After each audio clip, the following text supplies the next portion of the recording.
Hi guys! Today I thought I would bring you my wrap-up of April / the O.W.L.s readathon that went on throughout April. I felt like looking like a bit more of a person today, but no promises that that's going to stay that way. There's a good chance I'm just going to return to sweaters, but for now, it's this. So, I read a total of 7 books last month. It went a bit wayward in terms of the readathon, but I'll get to that. My original goal was to read 7 books in order to become a Hogwarts professor and also get the Animagus training. Yeah. So the first book I read was for Transfiguration, which is a book that includes shape-shifting, and I chose To Be Taught a Fortune by Becky Chambers. The shape-shifting aspect wasn't as big, but still counts, and this was great, but I actually, because I attempted to vlog and then aborted that mission pretty quickly, I actually have a clip of me right after I'd finished this book, and I think that's the best way I'm ever going to be able to put how I feel about this book. So I'm going to let past Caroline take it away and tell you about To Be Taught Fortunate. I'm speechless. I don't know what to do with myself. I kind of cried, so that was good. But it was a good cry. It was a good cry. It's an homage to science and to human curiosity, and I think it's exactly what I want in science fiction, because that's exactly the way I feel when I read about new developments and new things that scientists have found out about space, because it's something I'm incredibly interested in, even though I don't know very much of it. There's like one tiny thing that I've noticed that I didn't like, but that weighs up against about 300 things that I absolutely loved. There were a lot of things that I would underline as like quotes that were definitely some really philosophical questions. Like if you talked about this in a class, you could talk about all the different aspects of this book and all the different sort of implications and themes and all of it for weeks. And it's so great. It's so great. I don't know what to do with myself now. It's such a good book. I can't. This is the best mix of science and fiction. Wow. If you have any interest in like space exploration and science and knowledge at all, read this. It's so good. Jesus Christ. Okay. Let's keep it at that. The next book I read was We Should All Be Feminist by Chimamanda Ngozi Adichie, and that was great. I read it in, I think, under an hour, which is surprising for me because I read incredibly slowly. And I don't know if you were a beginner feminist, I think this might be nice just to sort of get an idea what feminism can be about. Because I've sort of thought about feminism so much in like the last years of my life.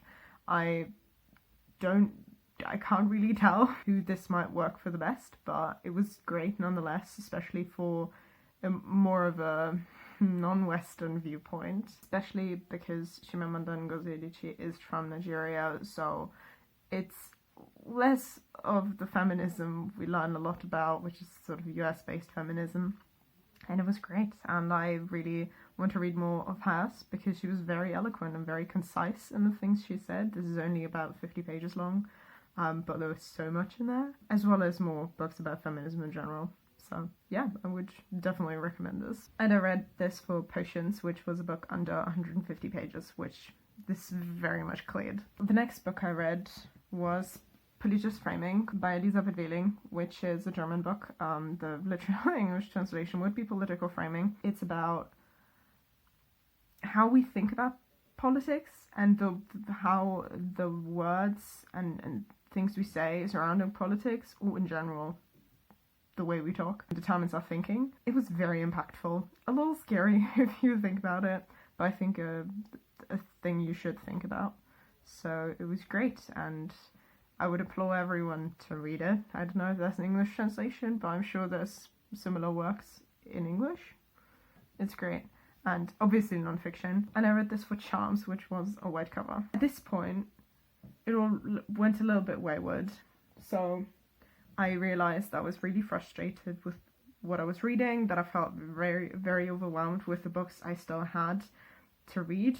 I originally had on my list of books to read, there was only a couple left on my shelf that I hadn't read that I really wanted to read really quickly, and therefore incorporated into this readathon, which was 28 Tage lang, 28 days long, a sort of historical romance in the ghetto and in the Polish capital during World War II, which is just not my jam, and I started to read it and it just felt like such a chore to finish it, so I didn't. Then also Die Stadt der wilden Götter, The City of the Wild Gods by Isabel Allende, which again sounded like a really great book, but I didn't feel like reading YA at that point, and not that sort of book, and I was just, it was too much, because I also at the same time got about 100 pages into Perks of Being a Wallflower, in German as well, by Stephen Chbosky, which also I, for some reason, really couldn't get into, and because those were the last books on my shelves, I guess they were sort of in the middle of I want to really read them, so I read them really quickly from realizing that I have them, but then also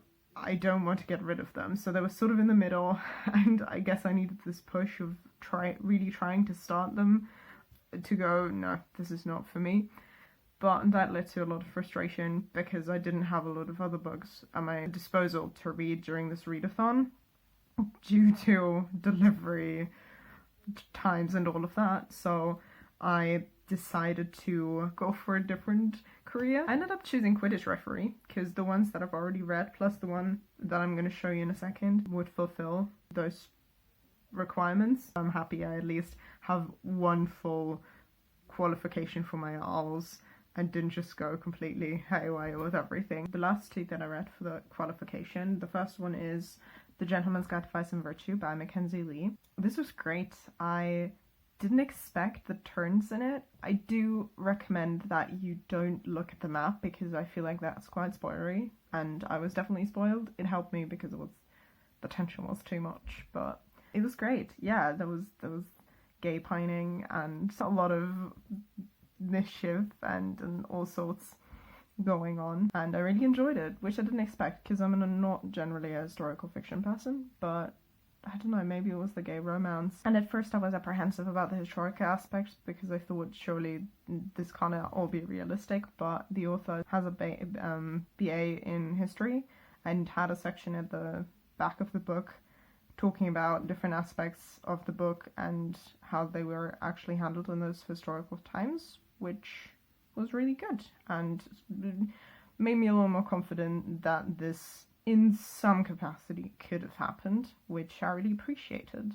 So yeah, it was fantastic and really, really funny. I loved it. That was for Defense Against the Dark Arts, set at sea or at the coast, on the coast. Anyway, that was what the map was helpful for. I could tell that they would, at least for part of the book, be at sea or in coastal towns. So I was like, we're good. And the last book I read, fittingly, because I want to now be a Quidditch referee, was Quidditch Through the Ages by J.K. Rowling. And this was also quite a quick read. Not a book you would usually read front to back, I think. For me personally, it was more of an accessory to my Harry Potter series, but it was good. Nothing I would have necessarily read without this readathon, but again, very fitting. And this fulfills the History of Magic prompt, which contains witches or wizards, unsurprisingly. For those 5 books, I all started them and finished them within April, but then I had a couple that I'd started previously, but for some reason didn't finish. Most of them because I wanted to have a fresh start in April, and I felt like I was cheating if I'd already half finished a book. So I ended up reading the last 100 pages of Children of Blood and Bone by Tomi Adeyemi in April, after finishing the readathon. This is the German edition, Go Nuts On, which means Golden Fury. Unfortunately, it didn't quite hit the mark for me. it was a great world, great themes. A lot of discussed topics were really good, and I was really, really impressed with it on those points, but just the characters and the plot didn't quite work for me. I've finished it, and I do want to know what is going to happen in the next books, but it's just not one that I'm going to keep and reread. But yeah, again, the themes were really cool, and some of the characters were really great. Some of them annoyed me, if I'm honest, for reasons that are too spoilery to mention here. I will continue the series eventually, but probably with books from the library, because yeah, it's not one that I want to keep, even though it's so pretty looking. It's not okay. Jesus. And the last book I read in April was Dirk Gently's Holistic Detective Agency by Douglas Adams. I paused this book sort of intentionally at the end of March because I couldn't really get into it.